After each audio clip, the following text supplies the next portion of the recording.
நமஸ்காரம். கதைகள் கீதை மற்றும் வேதங்களின் பிரதிபலிப்பு. வெள்ளம் வரமாக மாறிய தர்மம். அருணியின் குரு பக்தி. பண்டைய காலத்தில் மகாபாரதத்தில் கூறப்படுவது போல் மகரிஷி தௌமியா காடு சூழ்ந்த ஆசிரமத்தில் குருகுலத்தை நடத்தி வந்தார். அங்கே மாணவர்கள் வேதங்களை மட்டுமல்ல, ஒழுக்கம், பணிவு, தர்ம வாழ்வு ஆகியவற்றையும் கற்றார்கள். அந்த மாணவர்களில் பாஞ்சால தேசத்தை சேர்ந்த மென்மையான மனமுடைய சிறுவன் அருணி என்று ஒருவன் இருந்தான். அவன் பெரிய புத்திசாலி அல்ல. ஆனால் குருவுக்கு அவனுடைய பக்தியும் மரியாதையும் மிகவும் அதிகம். அதனால் முனிவருக்கு அவன் மிகவும் பிரியமானவன். ஆசிரமத்திற்கான உணவு தேவைகள் அங்கு இருந்த வயல்களிலிருந்து வந்தன. ஒரு நாள் கடும் மழை பெய்து வெள்ளம் பெருக்கெடுத்து வயல்களை சேதப்படுத்தும் அபாயம் ஏற்பட்டது.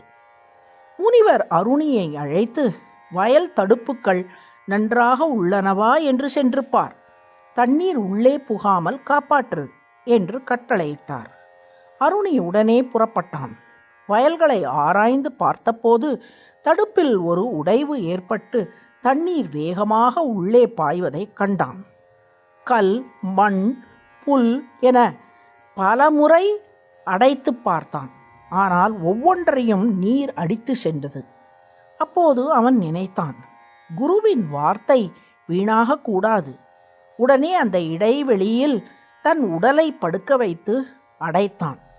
குளிரும் மண்ணும் பெருக்கு நீரும் அவனை தாக்கினாலும் அவன் அசையவில்லை. வயலுக்குள் நீர் புகுவது நிறுத்தப்பட்டது.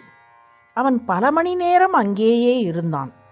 அருணி திரும்பவில்லை என்று கவலைப்பட்ட தௌமியர் மற்ற மாணவர்களுடன் தேடி சென்றார்.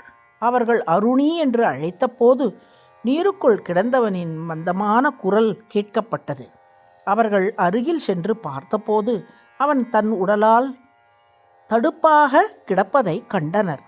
முனிவர் கண் கலங்கி பிடித்து அவனை எழுப்பி அணைத்தார். அவர் ஆசீர்வதித்து கூறினார், நீ தர்மத்தை வாழ்ந்து காட்டினாய். இன்று முதல் நீ உத்தாலக அருணி என்று அழைக்கப்படுவாய். உண்மையான ஞானம் உன்னுள் வெளிப்படட்டும். பின்னர் அருணி புகழ்பெற்ற ஞானியாக உயர்ந்தான். இந்த மந்திரம் அதர்வ வேதம் 1வது மண்டலம் 6வது சுக்தத்தில் 4வது மந்திரமாகும். இதன் பொருள், மழை எங்களுக்கு மங்களமான ஆனந்தமாக அமையட்டும். இந்த கதையில் அதே மழை 2 விதமாக இருக்க முடியும். அது பயிரை அழிக்கலாம் அல்லது வாழ்வை பாதுகாக்கலாம். அருணியின் கடமை உணர்வு, குரு பக்தி, தியாகம் காரணமாக அழிவு தரும் வெள்ளம் வாழ்வு தரும் மழையாக மாறியது. மனிதன் தர்மத்தில் நிலைத்திருந்தால் இயற்கை கூட அவனுக்கு அருளாக மாறும். குருவின் கட்டளைக்கு அன்புடன் இணங்கினால் கஷ்டமே கிருபையாகும். நாராயண நாராயண.